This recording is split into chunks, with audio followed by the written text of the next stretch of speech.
long, uninterrupted hours spent reading.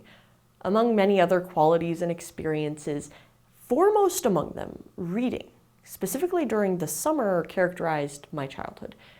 As I grew older, the busyness and distractions of everyday life got in the way of those hours, but reading has remained a core part of my identity. If you had a similar childhood you hope to reclaim, or were never a reader and wish to become one, you're probably very caught up in the how. How did those hours disappear and how to get them back? However, I'm more interested in the what. What happens when we reclaim them, and what sort of literature are we reading and making a core part of our identity? In the next 2 episodes, I'm going to go more in-depth into the classics, how important they are and how they're actually very fun to read, then compare them to the decline in modern literature. But in this episode, I simply want to talk about the importance of literature itself.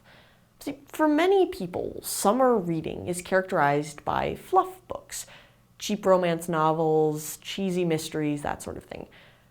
For myself, on the other hand, summer reading has always comprised 2 things: comic books and the classics. I've already discussed comic books in another episode, so I'll explain my view on the classics today. See, for me, summer is a time of whimsy rather than frivolity, a characteristic I associate with the classics, and a characteristic which is antithetical to the vision many people have of the classics, which is unimaginably dense and, most importantly, dull. But what is a classic? It's a story that speaks to the fundamental and universal truths of human nature, society, or relationships. Yes, some classics might have older language which is harder to understand nowadays, or are paced very slowly.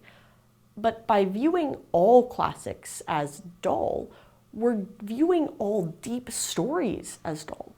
And this has dangerous ramifications. For the longest time, stories are how we taught morality. There's a reason many children were told fairy tales growing up, or that Jesus taught using parables. Stories have a unique ability to influence who we are as people. But you may have heard the saying, it doesn't matter what you read as long as you're reading. And I disagree with this saying, because it goes against the core idea that literature is an art, and that art is important. But also this unique power that literature has. Being a reader alone isn't enough as to shape our identities. What we read shapes our identities.